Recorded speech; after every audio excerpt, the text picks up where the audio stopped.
Hello friends, welcome back to my channel learn with गुण। So friends, हम पढ़ेंगे communication के बारे में। कम्युनिकेशन इंपॉर्टेंट सब्जेक्ट है आपकी बीबीए, बीकॉम, एमकॉम, काफ़ी सारे आपकी जो सब्जेक्ट्स में काउंट होता है इन सभी डिग्रीज में।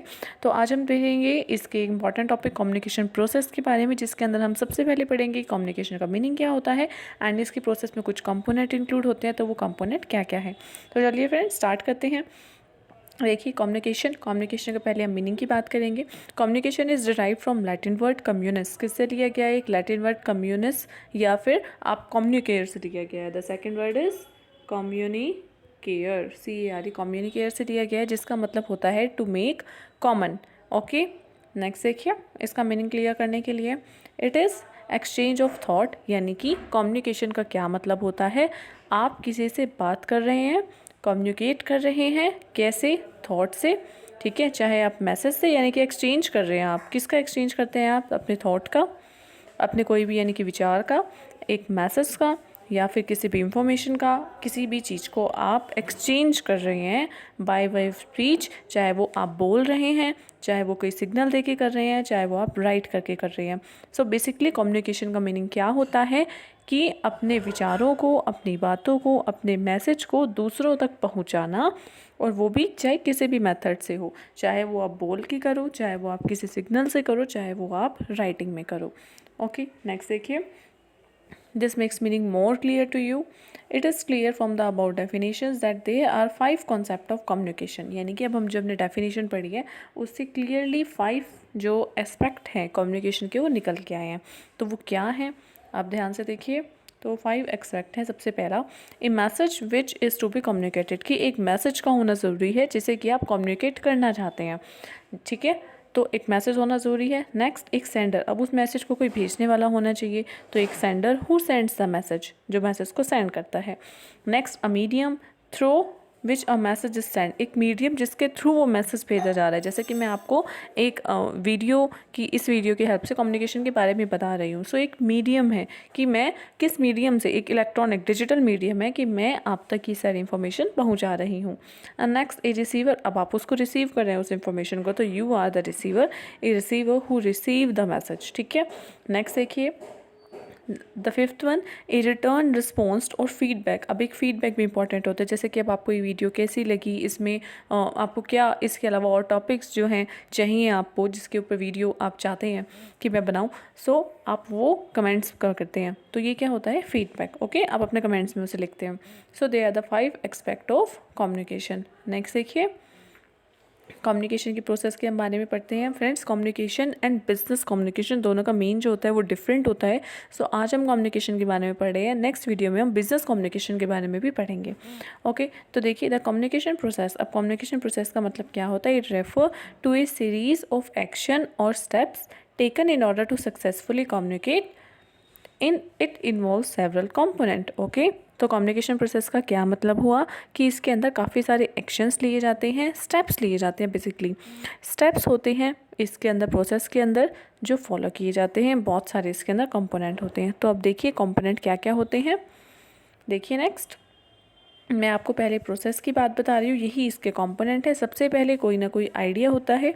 ओके, ये जो आइडिया होता है, ये सेंडर अपना आइडिया जो होता है उसे मैसेज में कन्वर्ट करता है। तो इसमें इन सब कंपोनेंट का होना ज़रूरी है, तभी जो है कम्युनिकेशन पॉसिबल हो पाता है।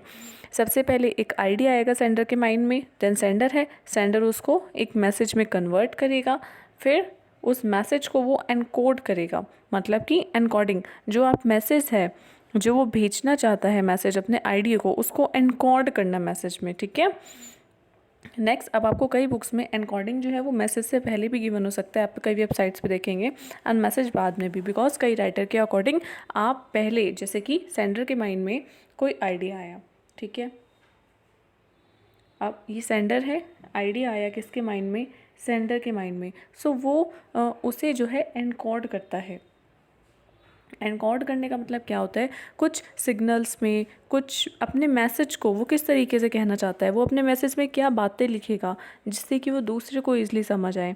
ठीक है, तो हम अपने कुछ स्पेशल सिंबल्स का, कुछ वर्ड्स का हम यूज़ करते हैं, तो उसे कहते हैं एनकोडिंग। यानी कि वो अपने आइडिया को एनकोड करता है, जो उसके माइंड में चीज़ें चल रही होती हैं, आप उसे कैसे एक्सप्रेस करेंगे, कुछ ना कुछ वर्ड्स आप यूज़ करेंगे, कोई सिंबल यूज़ करेंगे, इसीलिए यानी कि अपने आइडिया को कन्वर्ट करना, तो वो होता है एनकोडिंग, कुछ सिंबल्स में या कुछ साइंस में कन्वर्ट करना। सो इस एनकोड करने के बाद वो मैसेज बनता है। तो कुछ राइटर के अकॉर्डिंग जो है वो एनकोडिंग पहले आता है एंड मैसेज बाद में। ठीक है, बट कुछ बुक्स में आपको इस तरीके से भी गिवन होगा। नेक्स्ट देखिए, मीडियम एंड चैनल। अब आपने एनकोड कर दिया, आपका मैसेज बन गया।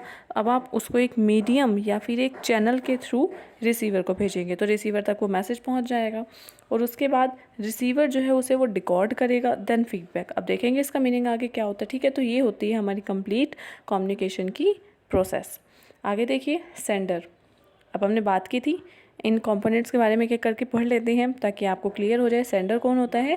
This is the person that is delivering a message to a recipient, जो कि मैसेज को डिलीवर करना चाहता है।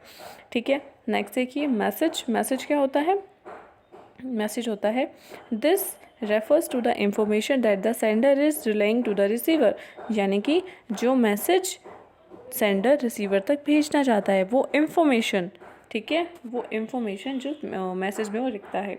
नेक्स्ट देखिए, चैनल ऑफ कम्युनिकेशन। अब सेंडर अपने मैसेज को किस जरिए से, किस चैनल से जो है वो भेज रहा है, तो उसे हम क्या कहते हैं? Channel of communication. कि किस method of delivering the message, किस मेथड से हम अपने मैसेज को डिलीवर कर रहे हैं या ट्रांसमिट कर रहे हैं। ओके, नेक्स्ट देखिए, रिसीवर। रिसीवर कौन होता है?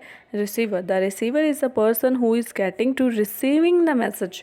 यानी कि जैसे मैसेज मिलता है हु इज़ गेटिंग, और रिसीविंग द मैसेज, जिसे मैसेज रिसीव होता है वो रिसीवर होता है। नेक्स्ट देखिए, डिकोडिंग। डिकोडिंग का मीनिंग क्या होता है? हमने पढ़ा था प्रोसेस में। डिकोडिंग क्या होता है? This is the interruption of the message, यानी कि इंटरप्रिटेशन होता है मैसेज का। इंटरप्रिटेशन मीन्स जैसे कि सेंडर ने, ये मिस्टर ए है एंड ये मिस्टर बी है। ठीक है, सो मिस्टर ए के माइंड में कुछ चल रहा था, कुछ मैसेज वो इन्फॉर्मेशन देना चाहता था मिस्टर बी को। सो उसने अपने, जैसे कि वो कहना चाहता था कि आप मेरे घर पर डिनर के लिए आइए, सपोज़ वो ये मैसेज जो है वो मिस्टर बी को देना चाहता था। सो अब इसने इस मैसेज को टाइप किया कि मिस्टर बी प्लीज़, क्या आप अपने टाइम निकाल सकते हैं, क्या आप मेरे घर आ सकते हैं। वो बहुत सारी बातें हैं कि वो जो लिखना चाहता है उस मैसेज में, बट वो स्पेशली किन वर्ड्स का सहारा लेगा, तो उसे कहता है एनकोडिंग। यानी कि अपने इन्फॉर्मेशन को एनकोड करना कुछ स्पेशल वर्ड्स में। तो उन्होंने सिर्फ इतना ही अपने मैसेज में लिखा कि please can you come in for the dinner.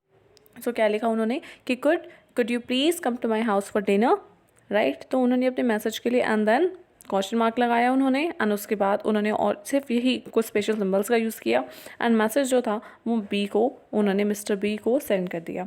अब देखिए, मिस्टर बी के पास जैसे वो मैसेज पहुंचा तो उन्होंने उस मैसेज को क्या इंटरप्रिटेट किया, क्या जो मिस्टर ए कहना चाहते थे उन्होंने वही उस मैसेज को देख के समझा। ठीक है, क्योंकि कई बार जो सेंटर भेजता है मैसेज वैसे जो होता है वो रिसीवर तक पहुंचती नहीं है इन्फॉर्मेशन, वो उसको गलत तरीके से समझते हैं कि कोई पर्सन कहता कुछ और है और वो उसे समझता सामने वाला पर्सन कुछ और है। तो ये डिकोडिंग में प्रॉब्लम होती है, नॉइसेज होती है कुछ कम्युनिकेशन में। सो डिकोडिंग का मतलब यही होता है, डिकोडिंग रिसीवर करता है कि जो मैसेज उसे मिला है क्या वो उसने उसी तरीके से समझा है या नहीं। ओके, नेक्स्ट देखिए, फीडबैक। फीडबैक पे क्या होता है? In some instances the receiver might have feedback और a response to the sender. अब मिस्टर ए ने मिस्टर बी को खाने डिनर के लिए घर बुलाया था, देन मिस्टर बी ने अब उसके मैसेज को इन्हें रिप्लाई किया, yes sure of course why not, कुछ भी वो लिख सकते हैं कि मैं आपके घर आकर डिनर ज़रूर करूँगा। सो इन्होंने yes I will surely I will come, ठीक है, इन्होंने इनको फीडबैक दिया। सो ये क्या होता है? फीडबैक। यानी कि इससे मिस्टर ए को श्योरिटी मिल जाती है कि उनका मैसेज तक पहुंच भी गया है, और सेकंड थिंग उन्हें रिसीव भी हो जाती है, उनका मैसेज जो है यहाँ पे कम्युनिकेशन की प्रोसेस यहाँ तक कंप्लीट हो जाती है। ठीक है फ्रेंड्स, सो ये कुछ कंपोनेंट्स थे आपके कम्युनिकेशन के। फ्रेंड्स, अगर आपको कॉमर्स या मैनेजमेंट के किसी भी सब्जेक्ट में कोई भी वीडियो जो है, आप टॉपिक किसी भी टॉपिक पर आप वीडियो चाहते हैं तो आप कमेंट करके मुझे बता सकते हैं कि इस टॉपिक पर आपको वीडियो चाहिए। इसके अलावा भी हम काफ़ी सारे सब्जेक्ट्स पे ऑलरेडी आप वीडियोज़ बना चुके हैं।